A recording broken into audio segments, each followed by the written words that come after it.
Sir, ব্রজলালের ঘটনাটা আপনার মনে নেই? ঘুষ নিয়ে ভর্তি করানোর অভিযোগে হাতে নাতে ধরা পড়ে, অথচ সেই ব্রজলালের কাছে আমাকে ক্ষমা চাইতে হয়। তো অনেক দিন আগের ঘটনা, আপনি এখনো সেটা মনে রেখেছেন?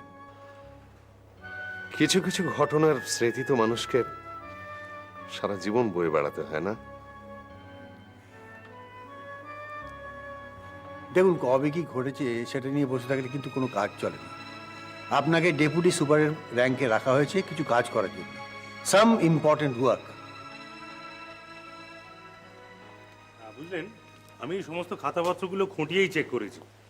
দু একটা মাইনর ইরেগুলারিটি ছাড়া সেরকম কিছু চোখে পড়েনি যাতে করে ওনার এগেনস্টে কারচুপির কোনো অ্যালিগেশন আনা যায়। উনি যথেষ্ট মেথডিক্যাল, শুধু ওই একটি ব্যাপারে ঢিলেমি করতেন। উনি কি করতেন, সমস্ত চালানগুলো জমিয়ে রেখে 2-3 দিন পর একসঙ্গে এন্ট্রি করতেন। ফলে ওই 2-3 দিনের ভেতর কোনো পেশেন্ট রিলিজ হওয়ার সময় তার পার্টি বিলে কোন ওষুধ কটা কি ধরা হয়েছে, কি তার দাম, কি চার্জ করা হয়েছে, কিছুই ওনার মাথায় থাকতো না। আমি কি বলছি ব্যাপারটা বুঝতে পেরেছেন? বুঝিয়ে বলছি। ধরুন উনি যদি রোজকার এন্ট্রি রোজ করতো, তাহলে কি হতো, ওটা ওনার মাথায় থাকতো এবং পার্টি বিলে সই করবার সময় মাইন্ডে স্ট্রাইক করতো। এক্স্যাক্টলি। তাহলে আপনি বলছেন যে নির্মল বাবুই কারচুপিটা করেছে? ডেফিনেটলি। ছাড়া নির্মল বাবুর বিল বুকেও যথেষ্ট সিরিয়াস ইরেগুলারিটি ধরা পড়েছে। উনি ভীষণ চালাক। কোম্পানি স্টকে যতটা না কারচুপি করেছেন তার থেকে বেশি করেছেন পার্টি বিলিংসে। কারণ ওগুলো তো অডিট হয় না, ন্যাচারালি ধরা পড়ার সম্ভাবনাও কম। তার মানে আপনার রিপোর্ট অনুযায়ী আমরা মিস পালকে একটা ক্লিন চিট দিতে পারি। কিন্তু আপনার রিপোর্টটা হাতে না পেলে তো। হ্যাঁ, ওটা নিয়ে চিন্তা করবেন না, আমি রিপোর্টটা পাঠিয়ে দেবো। আর শুনুন, তার সঙ্গে সঙ্গে নির্মলবাবুর রিপোর্টটা পাঠাবেন কাইন্ডলি। হ্যাঁ, কারণ বুঝতে পারছেন তো এর মধ্যে ইউনিয়ন ইনভলভ, মানে হাতে অ্যাডিকুয়েট প্রমাণপত্র না পেলে ওদের সঙ্গে লড়া খুব মুশকিল। এক্স্যাক্টলি, আমি ওটাও পাঠিয়ে দেবো। ও হ্যাঁ, আর একটা ব্যাপার, এবার থেকে আপনাদের কোম্পানির স্টক অ্যাকাউন্টিংটা কিন্তু কম্পিউটারাইজ করবার পরামর্শ দিচ্ছি। তাতে করে ভবিষ্যতে কেউ ফর্জারি করবার সাহস পাবে না। ঠিক আছে, আপনি আপনার রিপোর্টে একটা অ্যাডভাইস দিয়ে দেবেন, আমরা নিশ্চয়ই ইমপ্লিমেন্ট করার চেষ্টা করব। আচ্ছা মিস্টার দাশগুপ্ত, আর কিন্তু বেশিক্ষণ ওয়েট করা যাবে না, কারণ সিও ম্যাডাম মিটিং এ শিওর শিওর, আমিও উঠবো। আমি বরঞ্চ একটু মেট্রনের সঙ্গে দেখা করে খাতাপত্রগুলো ওনার টেবিলে দিয়ে দেবো। আর নিজের মুখে যদি রিপোর্টটা জানিয়ে দিই তাহলে বোধহয় বেটার হবে, কারণ উনি খুবই অরেড আছেন। না, আমি এখানে আপনাকে একটা সাজেস্ট করি মিস্টার দাশগুপ্ত, দেখুন আপনি খাতাপত্র দিয়ে দিন, ইভেন কলিগ হিসেবে ওনার সঙ্গে দেখাও করুন, কোনো অসুবিধা নেই, কিন্তু রিপোর্টটা না পেলে তো ব্যাপারটা কমপ্লিট হচ্ছে না। অতএব তার আগে আপনি নিজের মুখে ব্যাপারটা কিছু বলবেন না ওনাকে। ওকে, চলুন যাওয়া যাক, আবার চটে যাবে। হ্যাঁ, মানুষটাকে যদি আনইম্পর্টেন্ট করে রাখা হয়, তাকে দিয়ে আর ইম্পর্টেন্ট কাজ কি করানো যাবে? আমাকে ওই ডেপুটি সুপারের পদটা দেওয়া হয়েছে, ক্ষমতা কিছু দেওয়া হয়নি। তো পদটাও কেন রেখেছে জানি না, হয়তো সৌজন্য বশত। দেখুন, please please forget all those things. আসুন সব কিছু ভুলে আমরা নতুন করে হাতে হাত মিলিয়ে কাজ শুরু করি। আমাদের সামনে একটা মস্ত বড় চ্যালেঞ্জ আসছে এবং সেটা জানাবার জন্যই আমি আজকে আপনাকে এবং সুপারকে ডেকেছি। সুপার এখনো আসছেন না কেন? ও হ্যাঁ, যা বলছিলাম, আমাদের সামনে একটা বড় সুযোগ এসছে আর আমাদের সেই চ্যালেঞ্জটা গ্রহণ করতেই হবে। কেমন স্যার? আসুন আসুন, বসুন। এত দেরি করলেন কেন? আমরা অনেকক্ষণ আপনার অপেক্ষা করছি। Sorry sir, very sorry. আসলে অডিটর মিস্টার দাশগুপ্ত এসেছিলেন, মানে মেট্রনের এনকোয়ারির ব্যাপারে একটা স্পেশাল অডিট রিপোর্ট করতে বলেছিলাম, তো সেই রিপোর্টটা সম্বন্ধেই ডিসকাস করতে এসেছিলেন উনি। কি রিপোর্ট দিলেন উনি? শাশ্বতীদি মানে মেট্রনের কোনো ফল্ট? না, মানে উনি তো অ্যাপারেন্টলি কোনো অ্যানোমালি পাননি ওনার খাতায়। তবে ফাইনাল রিপোর্টটা উনি এখন তৈরি করেননি। আমি বলেছি সব দিক খতিয়ে দেখে তারপর রিপোর্টটা দিতে। ফাইনাল রিপোর্টটা না পাওয়া পর্যন্ত কোনো কনক্লুশনে আসাটা উচিত হবে না। ব্যাপারটা পুরোপুরি ইম্পার্শিয়াল হোক, এটাই আমরা চাই। রাইট স্যার, ব্যাপারটার মধ্যে আবার ইউনিয়নে জড়িয়ে গেছে, so it has become a very sensitive issue. Anyway, এসব নিয়ে এখন আলোচনা না করাই ভালো। আপনি কি জন্য ডেকেছেন স্যার বলুন? আপনাদের দুজনকে ডেকেছি এই একটা কারণে যে আমাদের সামনে একটা বিরাট সুযোগ এসেছে, একটা একটা চ্যালেঞ্জ, এবং সেই সুযোগটা গ্রহণ করে আমাদের হাসপাতালটাকে আরও বড় করতে হবে। হ্যাঁ স্যার, নিশ্চয়ই। কিন্তু ব্যাপারটা বলছি। আচ্ছা, আপনি ক্লিফোর্ড ফাউন্ডেশনের নাম শুনেছেন? না শুনেননি? ক্লিফোর্ড ফাউন্ড স্যার ওই মাঝে কাগজে একদিন একটা ব্রিফ নিউজ বেরিয়েছিল যে ওয়ার্ল্ড হেলথ অর্গানাইজেশনের আন্ডারে ডেনমার্ক না আমেরিকার কি একটা কোম্পানি বিশ্বের বিভিন্ন দেশে ওরা কাজ আছে। Right, right, absolutely right. এবং ওরা ভারতবর্ষ কিছু কিছু হাসপাতালকে সাহায্য করতে চায়, এটা আমাদের মেডিকেল বোর্ডকে জানিয়েছিল।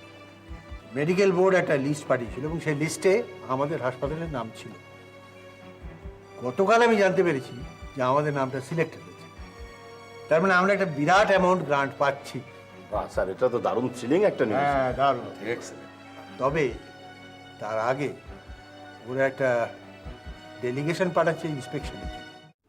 He played knick-knack on my jar, Dora. Patty rat, give a dog a bone. Lift it. This old man. Bye, bye, bye.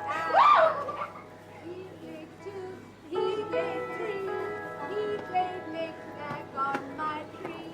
With a knick-knack, bang-bang, give a dog a bone. This old man is rolling. Okay, now I'm on this side. Wait up.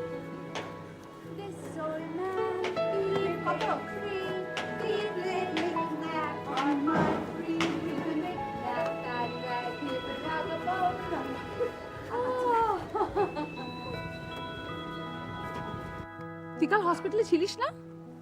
ছিলাম না মানে ছিলাম তো, সারাদিনই ছিলাম। ও মৈনাক বাড়িতে phone করেছিল, ও নাকি দুবার তোকে ফোন করেও পায়নি। ওহো, ওটিতে ছিলাম বলে বোধহয়। দুটো মেজর অপারেশন ছিল। কই কালকে তো তুমি বললে না যে মইনা ফোন করেছে? না, তুই ওর জন্যে বান্টির জন্য কি বলেছিলি, কোনো বোর্ডিং হাউস কিংবা ইয়ের খোঁজ করতে? হ্যাঁ, কিছু পেয়েছে? কনভেন্ট স্কুলের? খোঁজ পেয়েছে? না, শেষ পেশে ছেলেটাকে একবারে ঘর ছাড়াই করবি দেখছি। এতদিন বাবাকে সে ছেড়ে থেকেছে, এখন মা দিদুন সবাইকে ছেড়ে থাকবে। তো ছেলেটা মানুষ হবে কি করে বলতো আমাকে? ছেলেরা মানুষ হবে বলি তো মা বাবারা বোর্ডিংয়ে পাঠায় তাদের ক্ষতি করার জন্য তো পাঠায় না মা। তুই নিজেই তো চেষ্টা চরিত্র করে একটা বোর্ডিং স্কুলের খোঁজ করতে পারতিস। না, আমি করিনি তা তো নয়, কিন্তু ও তো আমার ভীষণ ভালো বন্ধু। বন্ধু? তুমি বন্ধুত্বের জন্য একটা সংসার পুরো ভাঙলো, এখনো তোর শিক্ষা হলো না?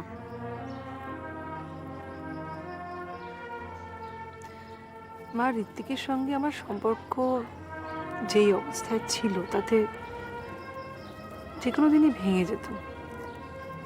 তার জন্য মইনাকে দোষ দিচ্ছ কেন? আর তাহলে তো স্বপ্নকেও দোষ দিতে হয়। আমি কারোকে দোষী করতে চাইছি না, আমি তোকে খালি একটা কথা জিজ্ঞেস করছি।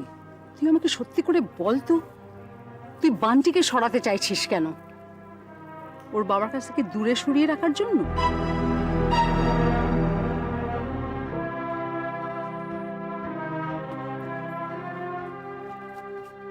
মা বলটা দাও না, বলটা দাও না, মা বলটা দাও না।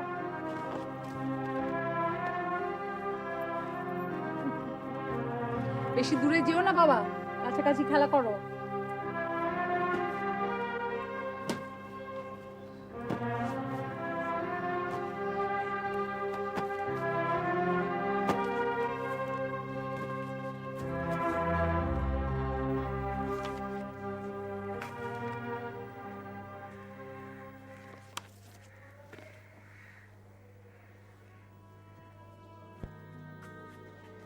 বলরাম দা,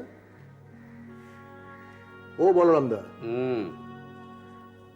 আচ্ছা বাসুদেব দা ডায়ালিসিস নিতে কখন গেছে? এখনো আসছে না কেন বলুন তো?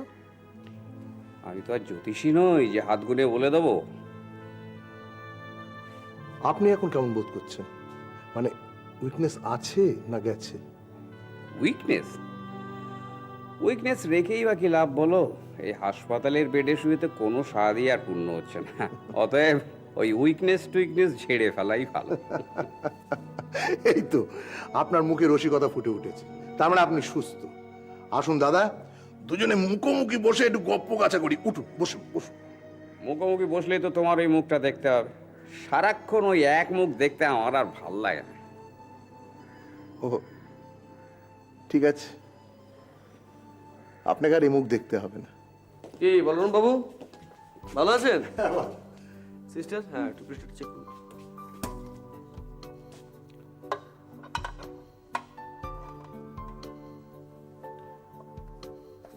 বলরাম বাবু, একটা কথা আপনাকে জিজ্ঞাসা করি। বলুন। বলছিলাম যে আপনার অ্যাড্রেসটা একটু বলবেন, কারণ যে অ্যাড্রেসটা আপনি দিয়েছেন সেটা কেউ ট্রেস করতে পারেনি, তাই সঠিক অ্যাড্রেসটা যদি বলেন তাহলে খুব উপকার হয়। কিচ্ছু মনে নেই, সব বলে মেরে দিয়েছি। Sir, 130/90. বাহ, পারফেক্টলি অল রাইট। হ্যাঁ, তা যা বলছিলাম, দেখুন ভুলে গেলে তো চলবে না, রাইট অ্যাড্রেসটা আপনাকে বলতেই হবে, লোক পাঠাতে হবে। আমার কিচ্ছু মনে পড়লাম না, পড়ছে না। করছে না? না, আমি বললাম না, আমার মেমোরি একবারে ফাঁকা হয়ে গেছে। কিন্তু দেখুন এই হসপিটালে তো অনেক ডিউজ আপনার হয়ে গেছে, স্যার বলে কই আপনার বেডটা ফ্রি করে দিয়েছে, কিন্তু স্যার, শাশ্বতীদি বলছিলেন প্রায় 15,000 টাকার মতো। ওকে সিস্টার, আমার কথা বলতে দিন, আপনি আসুন। Sorry sir.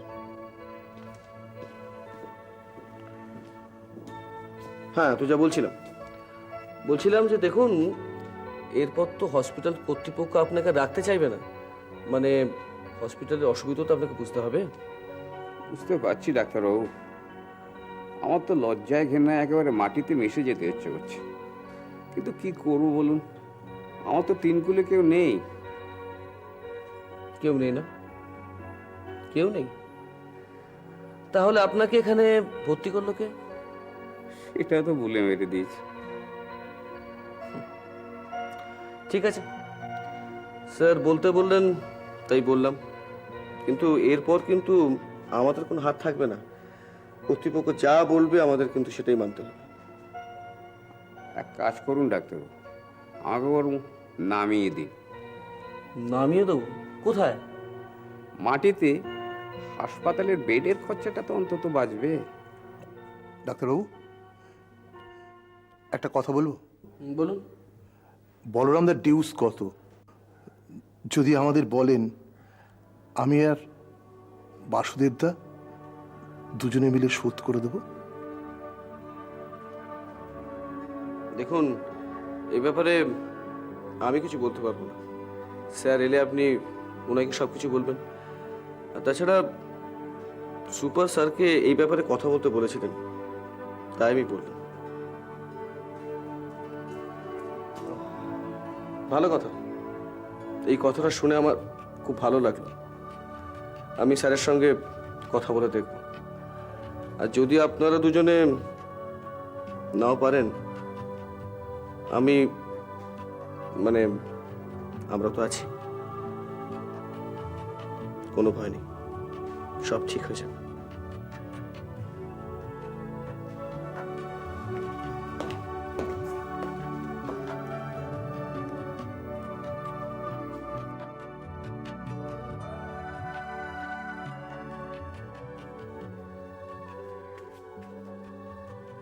এত দেখার কি আছে আমার দিকে? এই তো খানিকক্ষণ আগে বলছিলেন এ মুখ আর দেখতে ইচ্ছে করে না। এতদিন যে মুখটা দেখেছি, এটা তো সে মুখ নয়, একটা অন্য মুখ, নতুন। এই মুখ তো আগে কখনো দেখিনি।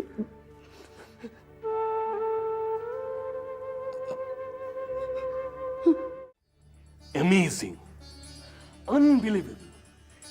সিএমওকে এই ব্যাপারটার জন্য না হ্যাটস অফ না করে কোনো উপায় নেই।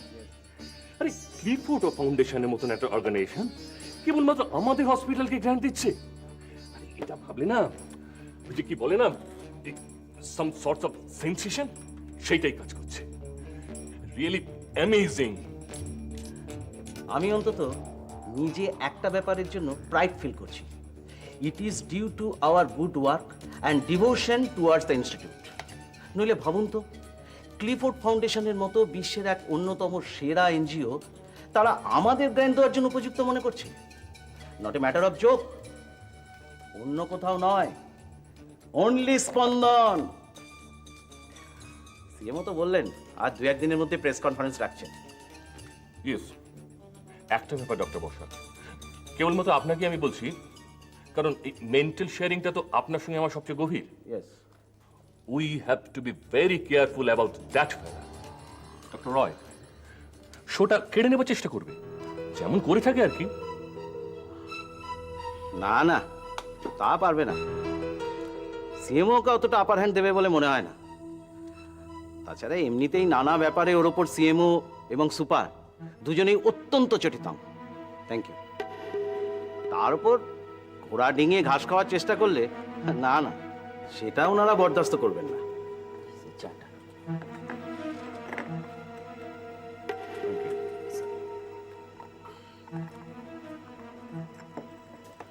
ডক্টর পান্ডে, কালকেই আমি ডিপার্টমেন্টের রিকুইজিশনগুলো সমস্ত সুপারের কাছে পাঠিয়ে দিচ্ছি।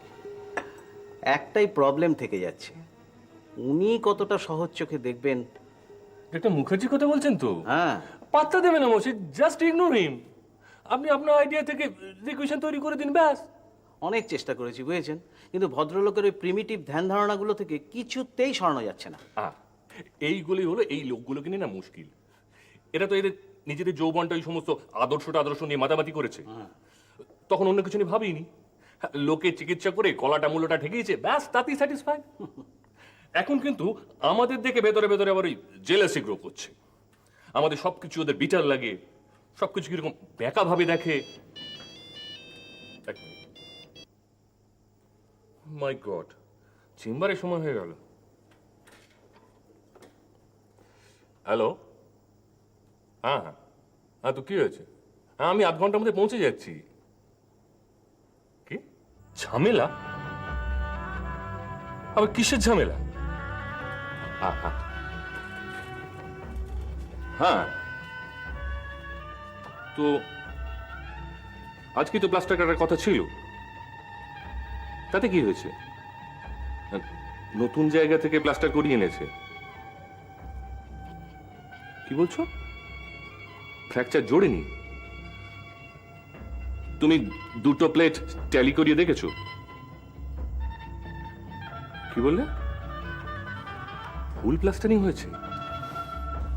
ডক্টর পান্ডে, আমি চলি, কালকে বাকি কথা হবে। ঠিক আছে ঠিক আছে রে বাবা, তুমি একটা কাজ করো, ওদেরকে যেমন করে হোক ভেতরে ঢুকে নিয়ে এসো। হ্যাঁ, আর বাকিদের তুমি বলে দাও যে আমি এখানে আটকে পড়েছি, আমি যেতে পারবো না আজকে। আরে ধুর, আমি তো উইদিন হাফ অ্যান আওয়ার পৌঁছে যাবো বলছি।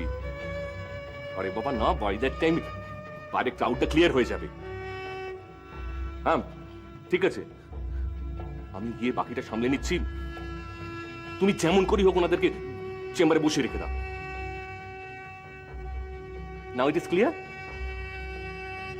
ঠিক আছে ঠিক আছে, আমি যাচ্ছি, আমি রাখছি।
কি হয়েছে তোমার?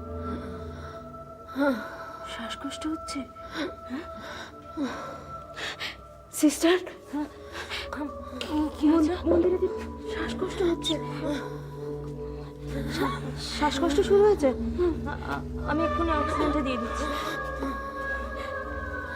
দিদি, খুব কষ্ট হচ্ছে তোমার?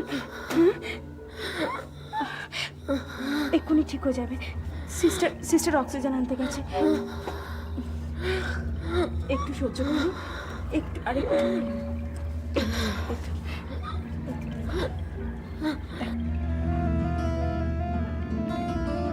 জীবনের পথ এটা ওয়ান ওয়ে ট্রাফিক, পিছনো যাবে না, খোলা একটাই দিক, শৈশব কৈশোর স্মৃতি।